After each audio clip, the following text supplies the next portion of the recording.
Good morning, everyone. My name is Mohamed CHIGUER, and today I will be presenting on the sustainability of public finances, particularly in the context of debt management. We will explore the key factors that influence the ability of governments to manage their debts effectively while ensuring long-term fiscal stability. Let's dive into the presentation.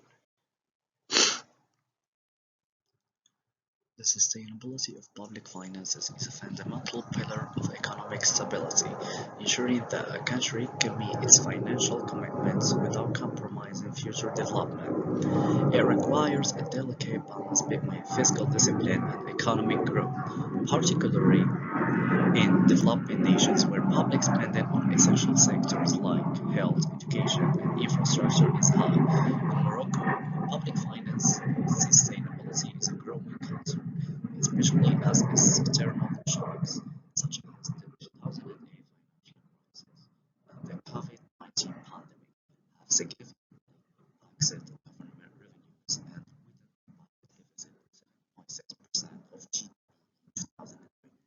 Consequently, public debt has surged beyond 75 of GDP, raising concerns about long-term solvency. While Morocco has managed to maintain relative external stability through export diversification, the economy remains vulnerable to fluctuations in global markets. To address these challenges, the government has implemented structural reforms, including rationalizing public spending, improving tax collection, and encouraging private investment. Despite these efforts, the key challenge remains how to manage debt growth effectively while maintaining fiscal and external balances to ensure sustainable economic development. This brings us to the following research question. How can governments manage the growth of their debts while maintaining fiscal and external balances in order to ensure the long-term sustainability of public finances without compromising their ability to finance essential spending and stimulate economic growth? In order to thoroughly analyze our topic, we have considered three hypotheses that we will seek to validate. First, increasing public debt through stimulus policies. Second, movements in the budget balance through variations in expenditure and revenue. And third, significant relationship between effectiveness of fiscal consolidation and debt.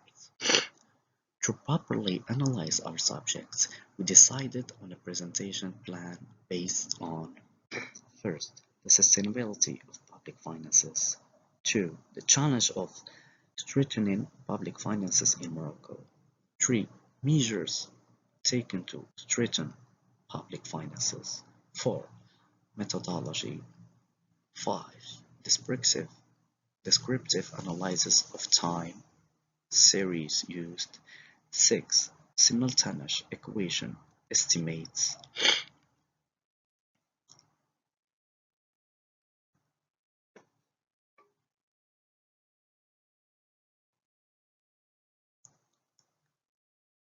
And seven, discussion of results.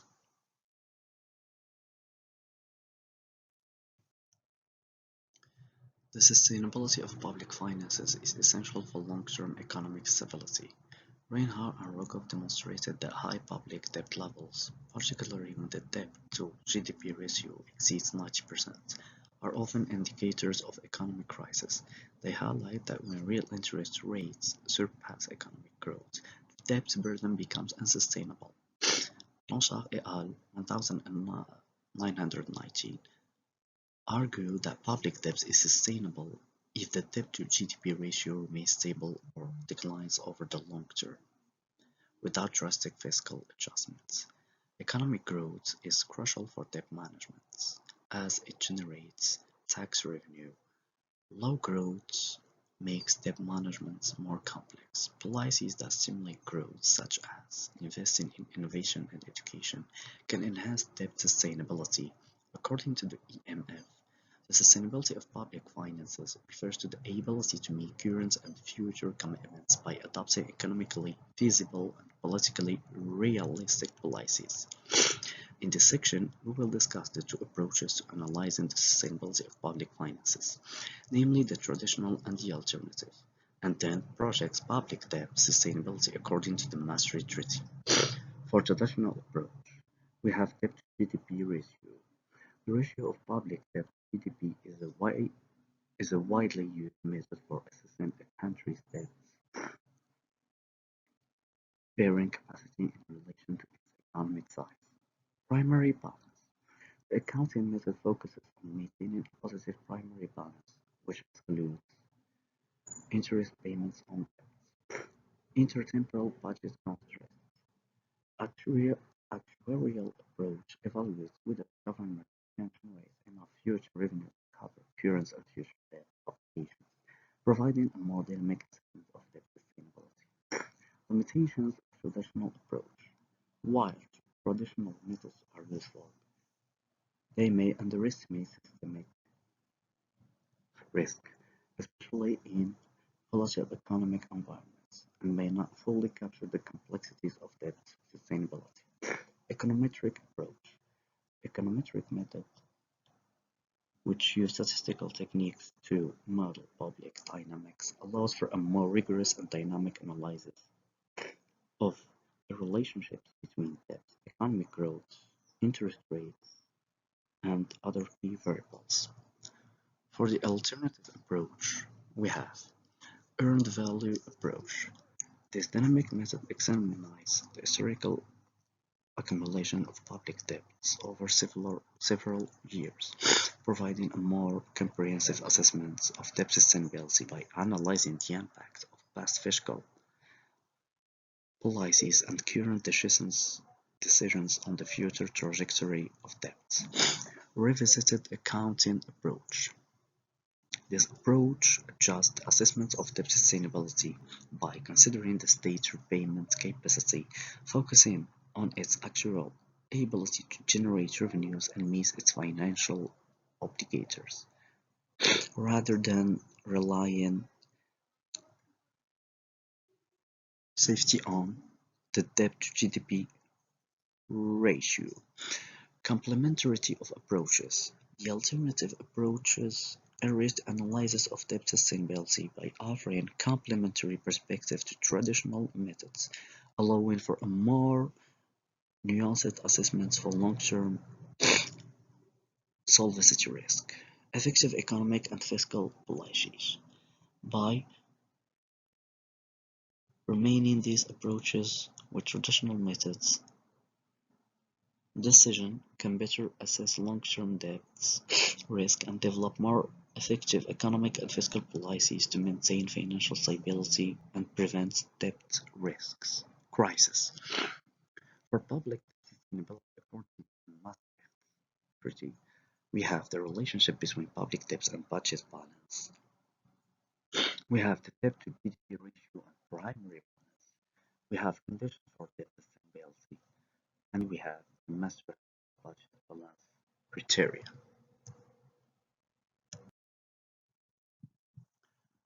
Over the past decade, the Treasury's debt has increased significantly, rising from 45% of GDP in 2010 to 60.3% in 2019. This was mainly due to slower economic growth and a growing primary deficit, driven by higher compensation costs, wage increases, and lower tax revenues. Between 2009 and 2012, debt increased by 11.1 percentage points. However, from 2013 onward, fiscal consolidation measures helped control the rise in debt. The growth in debt slowed from 3 percentage points per year between 2009 and 2012 to just 1.7 between 2013 and 2016, and only 0.1 between 2017 and 2019. In 2020, the debt surged to 72.2% of GDP due to measures taken to support the economy during the pandemic, marking a 12 points increase in 1 year.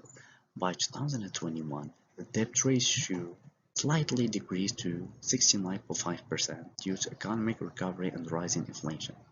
In 2022, the debt ratio rose again to 71.6%, driven by slower economic growth and an increase in external debt. 3. Measures taken to strengthen public finances. Improving the budget balance. Government efforts. The government has worked hard to improve the budget balance despite external economic shocks. These efforts have helped maintain Morocco's financial sovereignty and flexibility to handle economic fluctuations. Budget deficit. The budget deficit is expected to decrease in 2003 to 4.5% of GDP, down from 5.2% in 2022. This continues a trend of improvements from 2020, 7.1% of GDP. Public debt stability. The ratio of public debt to GDP is expected to stay stable in 2023 at around 71.5%, with a notable reduction from 72.2% in 2020 to 69.5% in 2021. Additional credits. In May 2023, the government authorized 10 billion dirhams to cover urgent expenses related to inflation and water scarcity. This credit, resulting from financial margins and favorable revenue performance, is meant to support public institutions without being part of new strategic frameworks. 2024 plans. The government aims to continue its fiscal consolidation efforts, preserve budget balance stability, and reduce deficits further in 2024. For the revenue mobilization, we have tax and customs revenues. The government continues efforts to increase tax and customs revenues. By August 2023, tax revenues had risen by 3.9%, reaching 179.73 billion dirhams, exceeding expectations. Private assets profitability. Efforts are ongoing to optimize the profitability of state-owned assets. State revenue targets. For 2023, public revenue targets are set at 1.36 billion dirhams, focusing on identifying potential revenue sources and managing public debt effectively. Recovery of state revenues. In the first half of 2023, nearly 0.68 billion dirhams state revenues were recovered, achieving 32.7% of the goal for the year. The objective of this point is to try to model the main components of Morocco's fiscal policy from 2005 to 2022.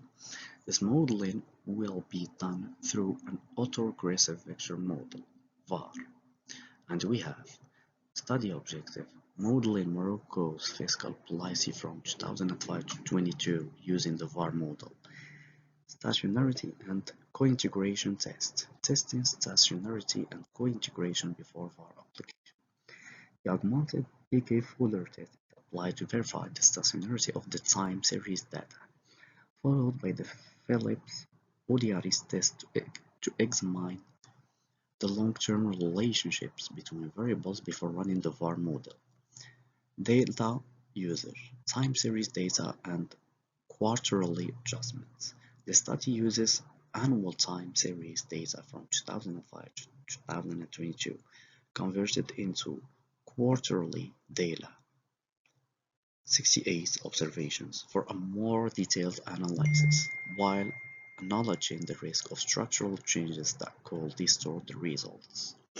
And we have 6 key variables chosen based on theoretical and empirical literature are used to assess the impact of fiscal policy components on public debt and test hypotheses regarding the causality between the two. And we have salary expense, investment expenditure, compensation expense, tax revenue, privatization revenue, and public debt. Descriptive analysis of time series used. The graphs of 6 variables: salary expenditure, capital expenditure, compensation expenditure, tax revenue, privatization revenue, and public debts are given above, show the presence of a trend for all variables except the chronogram of the variable of the recipe for privatization, which shows us that this variable is stationary around an average. This highlights the non-stationarity of the series in question, which leads us to check the non-stationarity of the time series chosen by the unit root test ADF capaces confirm the non-stationarity of the time series used. For the cointegrations studies the true relationship between long-term series, we obtained a p-value of 0.15, which is equal to 50% and therefore strictly greater than 5%. Hence, the rejection of the alternative hypothesis H0. It can therefore be concluded that there is no cointegrations between the series studies. And we have the var parking test, all the roots are greater than the units, so we can conclude that the var model is stationary. After testing the stability of the var model to confirm the stationarity of our model, we estimated the appropriate equations to meet our initial problem. So we have in our model equation, the coefficient of the constant is positive. The variables privatization, revenue, and public debts are significant in the order of 1 and 2, but for the other variables are not significant at the 5% threshold.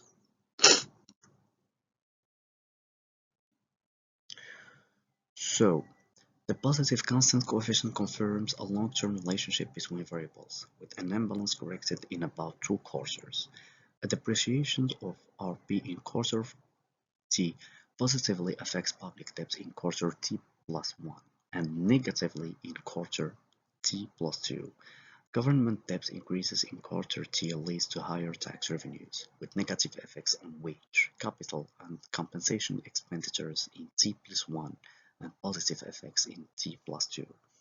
The models R2 value of 0.9441 indicates 94.41% significance, showing the model's robustness. A 20% depreciation of the nominal exchange rate may lead to unsustainable fiscal policy, making exchange rate policy crucial for debt sustainability. So, sustainable public debt depends on prudent fiscal policy, combating corruption, promoting experts, and establishing a strong tax and judiciary. So the results of our analysis highlight the crucial importance of fiscal sustainability in the face of debt developments, despite the statistical challenges encountered, such as the non-normality of residues and heteroscedasticity. The var models used make it possible to predict with some precision the future trajectories of public debts. This forecasting capacity is essential, especially in periods of economic crisis, such as the one we have been through.